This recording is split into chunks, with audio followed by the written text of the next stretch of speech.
Nearly 5 million Americans now in default on their student loans. The Wall Street Journal reporting that's double from 4 years ago. About 274,000 students failing to make a payment in the latest quarter. Is this the next bubble? With us now, political analysts Ron Mayer and Danielle McLaughlin. Hi there. Hey. How you doing, Lauren? We should do ladies first, but Ron, we're going to start with you. Are you worried about this? What's the cost of this to the taxpayer, to you and me?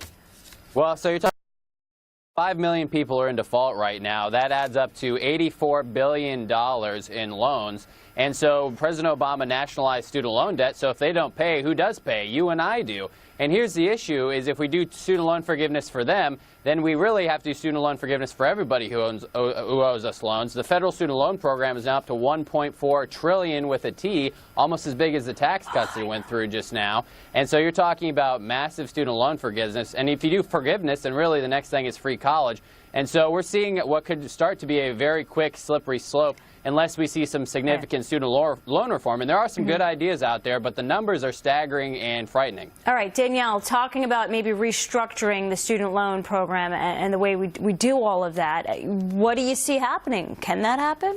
I think what we will see and what we have to see is the kind of restructuring we saw in 2009 with the housing crisis. Right. So looking at people, looking at interest rates, looking at repayment based on income, and finding a way to make sure that people don't default any further, getting them back paying in so that the American taxpayer is not actually picking up a bill. I don't think that you're going to see either political will on the Democratic side or the Republican side for complete forgiveness, but what I hope you'll see from both sides, and I know you see this from Democrats, the idea that we can help people back into payment and help them get on with their lives. Let's not ruin their credit. Let's not ruin their lives. Let's help them help themselves. And Ron, you know, maybe two things have to happen here. Number one, the cost of college has to come down. It's scary. I have a 2-year-old. I'm scared for when she goes to college. It's terrifying. So we got to address the cost, but maybe if we address wage growth in this country, maybe tax cuts start to bring those wages up in a bigger way, then students might actually be able to pay back their loans, or am I being too optimistic because it's Christmas? The issue is you're talking about tuition rates and debt is going up 2 or 3 times or even 5 times the rate of inflation. So you can't have wages catch up to that. So here's what has to happen.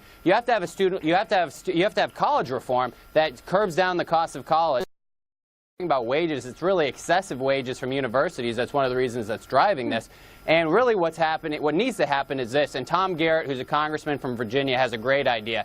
He says that, sure, we'll do student loan forgiveness, and in exchange, you have to defer your Social Security. And so instead of getting it when you're 65, you get it when you're 67, and you can do this with up to $40,000 worth of loans. So I think that's a good compromise. Say, listen, we'll forgive you now if you pay us back later with Social Security. I think that's a decent compromise, but even that needs to have strings attached, because otherwise universities are going to continue to raise their costs, push it on to students, push it on to taxpayers, push it on to parents. We need fundamental change in higher education. It's not only for our taxpayers, it's also for our workforce. We're not creating enough 21st century workers, and so we need a total restructuring. This should be a top agenda priority for next year. What do you think, Danielle, of that plan?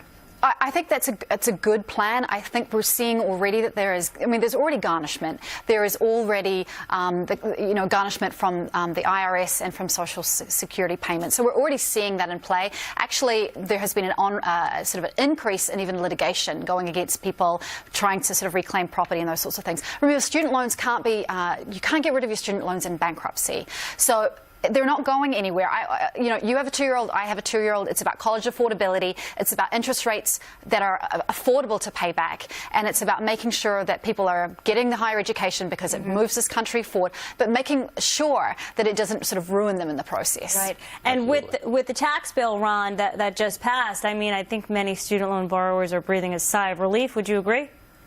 Yeah, I mean, that benefit stays in place, but the thing is, listen, little benefits and helping with the interest rate. Income-based repayment is a step in the right direction. The Republican Congress has already done that with President Obama last session.